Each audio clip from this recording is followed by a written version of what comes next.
മികച്ചാണല്ല എന്ന് പറഞ്ഞാൽ ഈ പാട്ടുകളൊക്കെ ഇപ്പൊ അപ്രത്യക്ഷമായി. ഇപ്പൊ അവിടുത്തെയൊക്കെ നെല്ല് പാടങ്ങളെല്ലാം വീടുകളായിട്ടൊക്കെ മാറിക്കൊണ്ടിരിക്കുകയാണ്, അല്ലെങ്കിൽ മറ്റെന്തെങ്കിലും കൃഷി വിഭവങ്ങളൊക്കെ ആയിട്ട് മാറിക്കൊണ്ടിരിക്കുക. അപ്പം ഞാനിങ്ങനെ നടന്നു പോകുന്ന വഴിക്ക് ഇവർ കൂട്ടം കൂട്ടമായിട്ട് ആണും പെണ്ണും ഒത്തുചേർന്നിട്ട് ഈ നല്ല ഈളത്തിൽ ഈ പാട്ടുകൾ ഇങ്ങനെ പാടും. ഈ പാട്ട് എപ്പോഴും എൻ്റെ മനസ്സിൽ ഇങ്ങനെ ആ താളം, ഞാൻ വല്ലപ്പോഴും ഒക്കെ കോഴിക്കോട് താമസാക്കിയതിന് ശേഷം വരുമ്പോഴൊക്കെ ഇത് കാണാനായിട്ട് ഞാൻ പലപ്പോഴും ആ വഴിയെ തന്നെ ഇറങ്ങി വന്നിട്ടുണ്ട്. പക്ഷെ നിർഭാഗ്യം വെച്ചാൽ ഇപ്പോൾ ആ പാട്ടെല്ലാം നിന്നുപോയി. അങ്ങനെ ഞാൻ വിചാരിച്ചു ഈ പാട്ടുകൾ കുറച്ച് എൻ്റെ സ്കൂളിലുള്ള, കാരണം ഞാൻ വടക്കൻ സൈഡാണ്, വടക്കം പാട്ടുകളാണ്, വടക്കോട്ടുള്ളത് വടക്കം പാട്ടുകളാണ്. പക്ഷെ നമ്മുടെ ഈ തെക്കൻ പാട്ടിൻ്റെ ഈണവും അത് വേറെയാണ്. അപ്പം ഈ കുട്ടികളെ കൊണ്ടുവന്ന് അതൊന്ന് കേൾപ്പിക്കണമെന്ന് എനിക്ക് ആഗ്രഹം തോന്നി. അങ്ങനെ ഞാൻ വന്നിട്ട് പലരോടും അന്വേഷിച്ചു. വളരെ വയസ്സായ 10-20 വയസ്സൊക്കെ ഉള്ള ആൾക്കാർക്ക് മാത്രമേ ഈ പാട്ട് അറിയുള്ളൂ. ഇപ്പോഴുള്ള ഈ പാടത്ത് പണിയെടുക്കുന്ന ആളുകളുണ്ടെങ്കിലും അവർക്കൊന്നും തന്നെ ഈ പാട്ടുകളൊന്നും അറിയില്ല. അങ്ങനെ ഞാൻ ചിലരോടൊക്കെ അന്വേഷിച്ചപ്പോൾ ഒരാളെ എനിക്ക് കിട്ടി. അവരിങ്ങനെ ഭാര്യയും ഭർത്താവും കൂടി ഇരിക്കുന്നതിൻ്റെ കുറേ വരികളൊക്കെ അവരുടെ ഓർമ്മയിൽ നിന്ന് തിരഞ്ഞെടുത്തിട്ട് എനിക്ക് പറഞ്ഞു തന്നു. അതെല്ലാം തന്നെ ഞാൻ കുറിച്ച് വെച്ചു. പക്ഷെ അന്ന് ഇപ്പോൾ ഞാനത് കുറിച്ച് വെച്ചത് ഒരു 10 വർഷത്തിന് മുന്നാണ്, 10-15 വർഷത്തിന് മുന്നേ. അന്ന് ഈ സ്കൂൾ തലത്തിലൊന്നും നാടൻ പാട്ടിനൊന്നും ഇത്ര പ്രാധാന്യമില്ല. അപ്പം ഞാൻ അന്ന് ചെയ്തതിൽ ഒരു കുഴപ്പം പറ്റിയത്, ഈ നാടൻ പാട്ടിൽ കളക്ട് ചെയ്തപ്പോൾ അതിൽ ഞാൻ എൻ്റെ പാട്ടിലേക്ക് മാറ്റി തന്നു. അപ്പം ഞാനത് എനിക്ക് അതിനെ കുറിച്ചിട്ടുള്ള ഒരു ബോധമില്ലായിരുന്നു. ഇവർ പറയുമ്പോൾ അവരുടെ അതേ ശബ്ദത്തിനും ആ രൂപത്തിൽ തന്നെ ഇത് എഴുതിയെടുക്കണം എന്നൊരു ബോധം തോന്നില്ല. അപ്പം ഞാൻ ശരിക്കും ഇവരുടെ അറിയില്ലെന്നുകൊണ്ട് ഇവർ ഇത് തെറ്റിപ്പോകുന്നത്. അപ്പം അതിനനുസരിച്ച് ഇപ്പോൾ അവർ ദൈവം എന്നൊക്കെ പറഞ്ഞ വാക്കുകളെ ഞാൻ എഴുതിയപ്പോൾ ദൈവമാക്കി തന്നെ പക്ഷെ അത് കേൾക്കാതെ അത് കഷ്ടായിപ്പോയി. ഞാനന്ന് എഴുതിയെടുത്തപ്പോൾ ഇതിനെ മാറ്റണമായിരുന്നു. അങ്ങനെ ആ ഉദ്ദേശത്തിൽ ഒന്നും കൂടി മാറ്റാലോ എന്ന് കരുതിയിട്ട് ഞാൻ വീണ്ടും അവരെ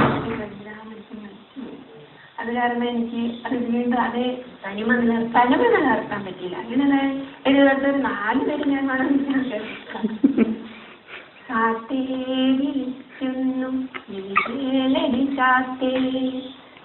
കേട്ടൊരു മായമ്പറ എന്റെ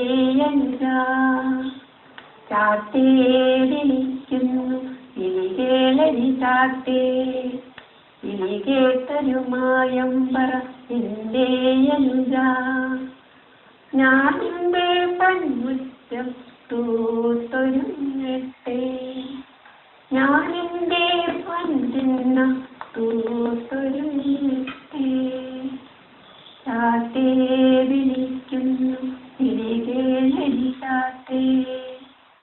ഇതിലും ഈ ചാത്തേ പണിക്ക് പോകാൻ വേണ്ടി യജമാനൻ വിളിക്കുമ്പോൾ ഇവർക്കൊരു മടിയാണ്.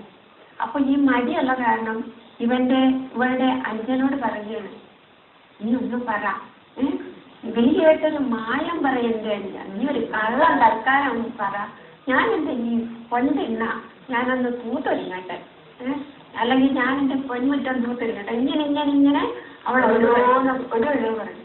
അവസാനം അവള് നല്ല അവളുടെ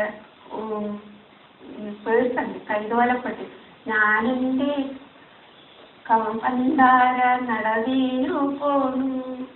എന്നിട്ട് അവളിങ്ങനെ പറഞ്ഞിട്ട് കൈതോലപ്പെട്ടി എടുത്തിട്ട് ഈ പണ്ടാര നടവീന് നമ്മൾ പോവുകയാണ്. അപ്പൊ അതിന്റെ ആ മടിയല്ലാതെ ഇതുപോലെ നാടൻ പാട്ടുകളിൽ നമുക്ക് പഴയ കാലത്തിന്റെ ഒരുപാട് ഓർമ്മകൾ നമുക്ക് അതിൽ നിന്ന് കിട്ടും. അപ്പം നാടൻ പാട്ടുകളിൽ നിന്നെത്താം. അതുപോലെ നെല്ല് വേറൊരു പാട്ടുണ്ട്. അതിൻ്റെ അകത്ത് ഈ നെല്ലിന് വെക്കുന്ന നെല്ലിനെ ഒരു ദൈവം മനുഷ്യന് കൊടുക്കുന്ന ഒരു ചെടിയായിട്ട് ഈ അങ്ങനെയുള്ള ഒരു പൊന്മിത്ത് എന്നല്ലേ പറയുന്നത്. അത് ദൈവം മനുഷ്യന് രക്ഷിക്കാനായിട്ട് തന്നിരിക്കുന്ന ഒരു പൊന്മിത്തായിട്ടാണ് അതിൽ പറയുന്നത്.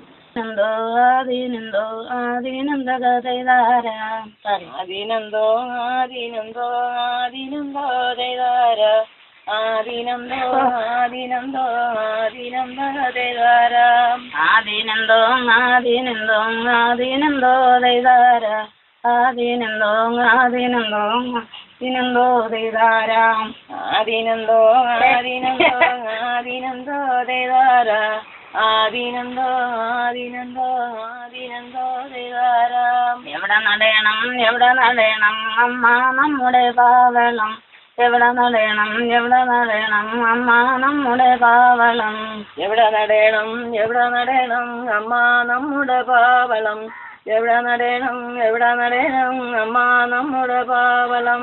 മുറ്റത്ത് നട്ട കോഴി ചീതയും കുഞ്ഞു കുറുമ്പം പാവല്, പരിത്ത് നട്ട കോഴി ചീതയും കുഞ്ഞു കുറുമ്പം പാവല്, മുറ്റത്ത് നട്ട കോഴി ചീതയും കുഞ്ഞു കുറുമ്പം പാവല്, മുറ്റത്ത് നട്ട കോഴി ചീതയും കുഞ്ഞു കുറുമ്പം പാവല്.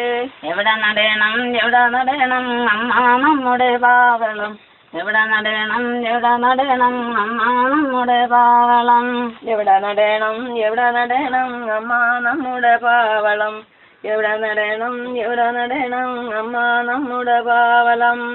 ആലിയട്ടി മണപ്പുറത്തൊരു തിരകതയൊരു തൈ നട്ട്, കാവറിച്ചതും കറിക്കരിഞ്ഞതും കൂട്ടാൻ വെച്ചതും നെയ്യപ്പം ചുട്ടതും നീ അറിഞ്ഞോടി ചിന്നമ്മ. ആദിനന്ദോ ദേതാരാം. വെള്ളത്തിൽ ഒലിക ചെല്ലുന്ന നേരോ മാലുമാലയ്യ, ചെറ്റാമീനും ഒരു കലക്കി മാലുമാലയ്യ. ആദിനന്ദോ ദേതാരാ, ആദിനന്ദോ ദേതാരാം. കുടം എടുത്തോണ്ട് പോണടി ചക്കി മാലുമാലയ്യ, കുടവും എടുത്തോണ്ട് പോണടി ചക്കി മാലുമാലയ്യ, കുടവും എടുത്തോണ്ട് പോണടി ചക്കി മാലുമാലയ്യ, കുടവും എടുത്തോണ്ട് പോണടി ചക്കി മാലുമാലയ്യ.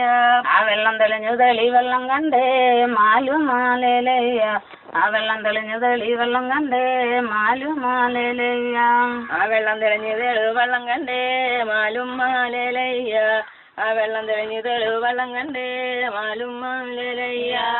ആദിനന്ദോ ചെയ്താര, ആദിനന്ദോ ചെയ്താര.